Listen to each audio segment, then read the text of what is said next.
Hey, it's Manu with 22 Sound. Welcome to our weekly look at the new vinyl release highlights. This week we're looking at August 5th, 2022. If you like to discover new music or rediscover old music sometimes too, then subscribe to our channel and of course follow us on our social media at 22 Sound Records. This week we're starting our journey in Singapore with Wormrot and their brand new album H.E.A.T. This is some grindcore where 21 tracks actually fit on one record, because of course if you have a grindcore song that's more than 3 minutes long, it's basically progressive rock. But these guys are, of course, as they should be, intense, fast, brutal, but they put in just enough hints of melody and ingredients from other parts of the heavy world that they came up here with something really special. It's not easy to stand out in this genre, but they really managed to do that. Got raving reviews all across the board. Really special piece of grindcore here for you. And it's the first album in 6 years. One of the reasons for their hiatus was that vocalist H.E.A.T, hope I'm saying this right, damaged his vocal cords, but obviously had them fixed back up. And yeah, listening to this thing, you wonder how he could have possibly damaged those vocal cords.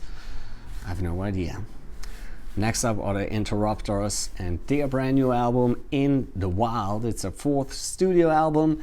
This is some nice ska punk for you, so if you like stuff like Rancid, Operation Ivy, you might want to check those guys out if you haven't yet. And of course, I'm not just name dropping those bands at random. Now, Tim Armstrong is closely associated to this band. They even called him the 5th Interrupter at some point, and he's actually heard on one of the tracks here too. A nice little list of guests they have: Rhoda Dakar, H.E.A.T, The Skins. So they're clearly well respected by their peers and by the legends of their genre. Take this as a positive sign. The Interrupters, In the Wild. Yeah, next stop is Sweden. We have a new Amon Amarth coming. It's called The Great Heathen Army. And Amon Amarth, yeah, they're kind of like the AC/DC of Viking metal, if you will. They found their sound early in their career, they perfected it, and now they've just been consistently putting out records in that style. And I think there's nothing wrong with that if you have that kind of quality output like they do. Just always have absolutely fantastic riffs, great leads, and I'm sure they came up with some cool Viking story here again too. It's really a band that actually got a pretty decent following considering the heaviness of their sound, and I think deservedly so. Great band, Amon Amarth, The Great Heathen Army. And we're staying in Sweden for a minute, but very different style. It's H.E.A.T with their brand new album, a return of their original singer Kenny Lecremo. And this is some really nice, high energy, melodic, hard rock, very 80s sounding. So I sometimes hear people that like that kind of music say, nobody makes music like that anymore. Well, it's not true. They absolutely do.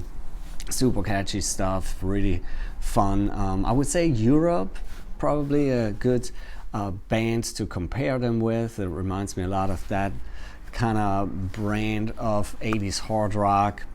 And this might not be super hip at the moment anymore, but who cares? I think there's a place for that in today's music world too, if it's done right. And they have definitely been one of the front runners in that kind of genre. It's H.E.A.T from Sweden. And to round up this week, we have 2 reissues here, 2 classics in a very different way. We're starting with Lamb of God. They're reissuing their 2006 album Sacrament. Yeah, this album is by many considered the best of their discography. Came right at the height of what was called new wave of American heavy metal at the time.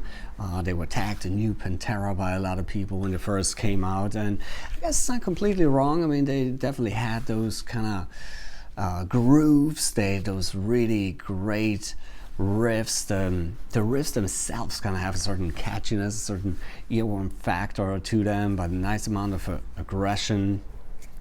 Absolutely great band, and this album has been really hard to get recently, so definitely time for a reissue. Lamb of God, Sacrament, and last but not least, one of my favorite bands of all time, Thin Lizzy. I loved him so much, I named my son Lynette after the legendary Phil Lynott, of course. This tells you, first and foremost, how cool my wife is. But anyway, enough about me.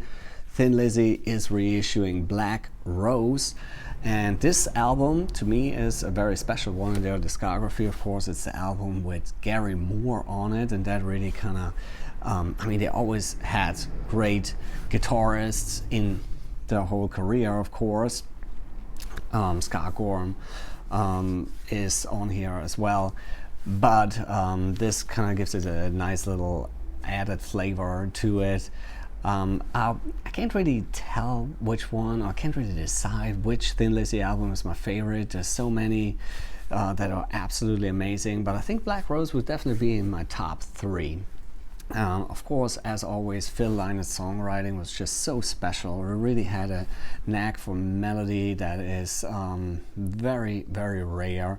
And so I always thought Thin Lizzy was way underrated. They should have been way bigger than they were, even though they are appreciated by a lot of people. But yeah, if you like classic rock and somehow not have gotten around to check Thin Lizzy out, do yourself a favor and do it, and Black Rose might actually be a pretty good starting point.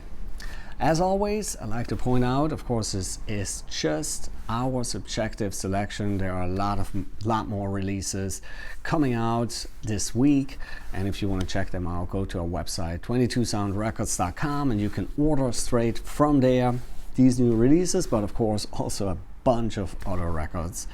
Don't forget to subscribe. Thanks for watching. See y'all next week.